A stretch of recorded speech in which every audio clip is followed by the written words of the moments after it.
Buenas tardes.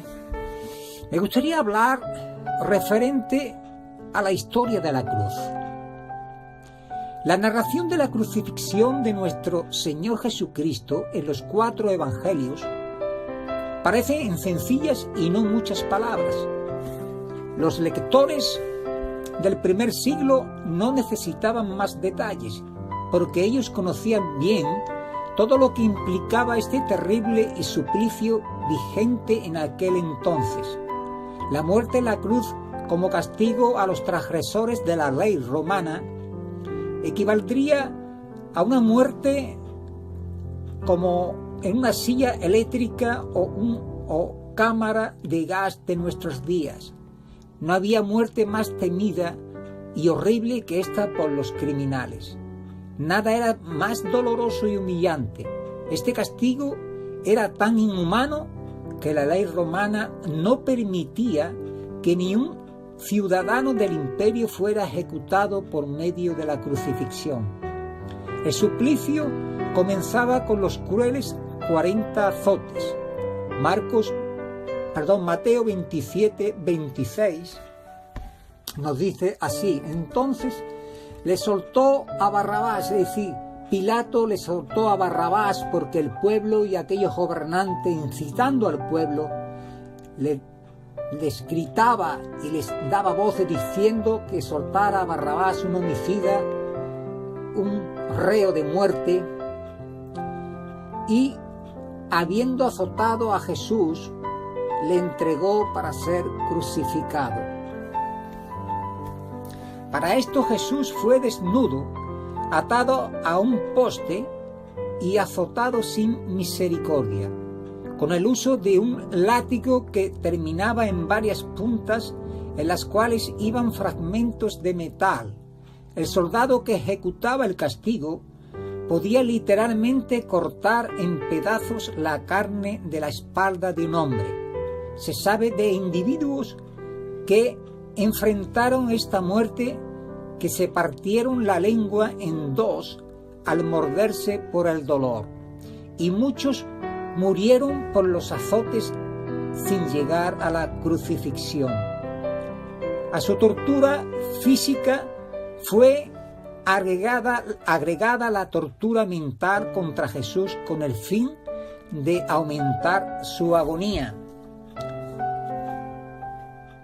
Dice en 19, Juan, capítulo 19, de los versículos del 1 al 3, y le hicieron una corona de espinas y le vistieron con un manto de púrpura, y comenzaron a burlarse y a deshonrarle diciendo: salve, rey de los judíos, y le daban de bofetadas. Después de esto, Pilato consintió en su muerte. Dice Juan 19, del 1 al 3, así que entonces tomó Pilato a Jesús y le azotó, y los soldados entretejieron una corona de espinas y la pusieron sobre su cabeza y le vistieron con un manto de púrpura y le decían: salve, rey de los judíos, y le daban de bofetadas.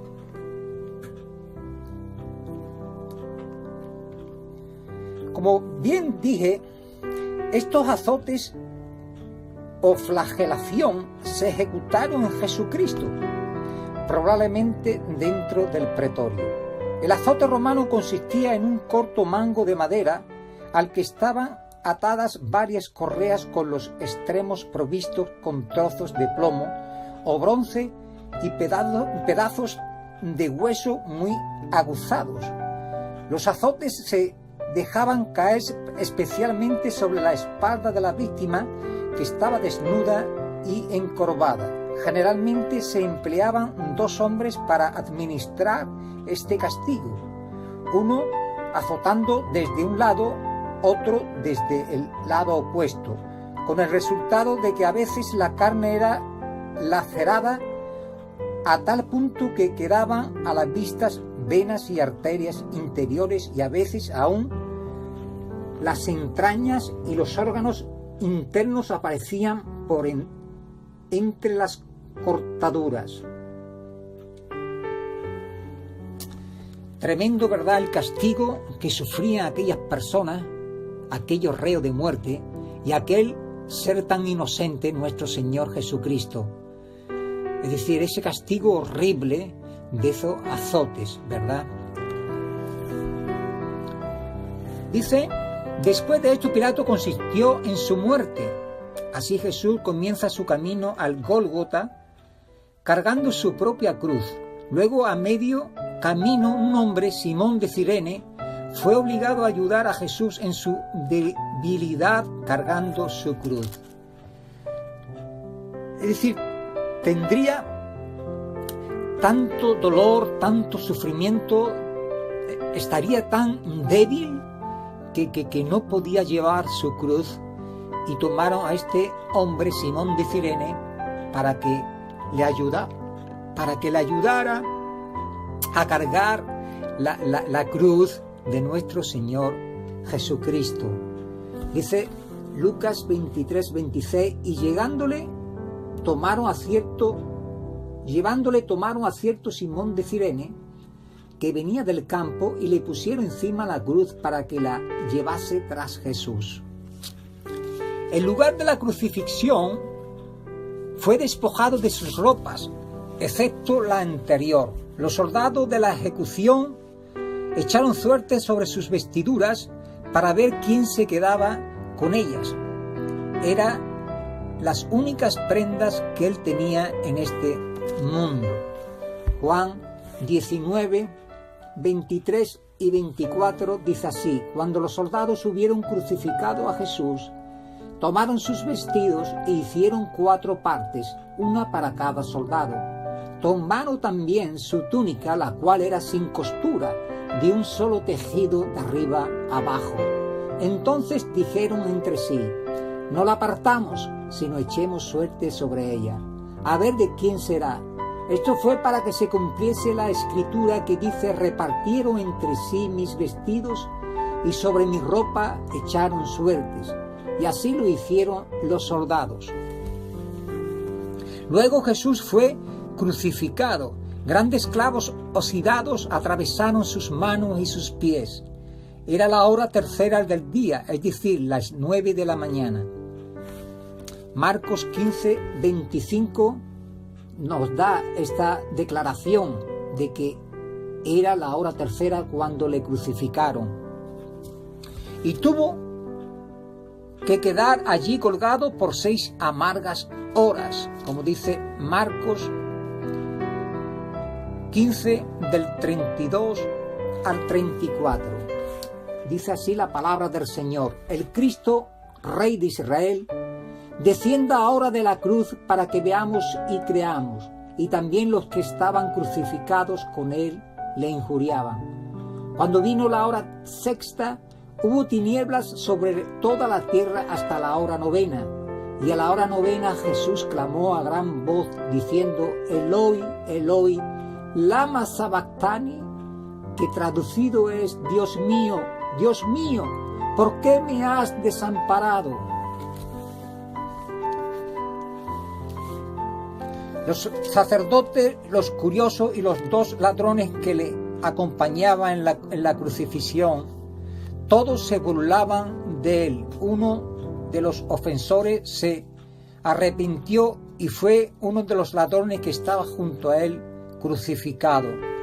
Como vemos en Lucas 23, 39 al 43, dice así la palabra del Señor: y uno de los malhechores que estaba colgado injuriaba diciendo: si tú eres el Cristo, sálvate a ti mismo y a nosotros.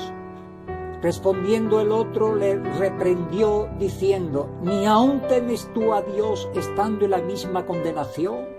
Nosotros, a la verdad, justamente padecemos, porque recibimos lo que merecieron nuestros hechos, mas este ningún mal hizo. Y dijo a Jesús: acuérdate de mí cuando vengas en tu reino. Entonces Jesús le dijo: de cierto te digo que hoy estarás conmigo en el paraíso. En el punto más crítico de su dolor, de su sed y humillación, Jesús pensaba más bien en otros que en sí mismo. En su boca no hubo quejas, gritos ni maldiciones. Más bien oraba por los que le ejecutaban diciendo: Padre, Padre, perdónalos porque no saben lo que hacen. Lucas 23, 34.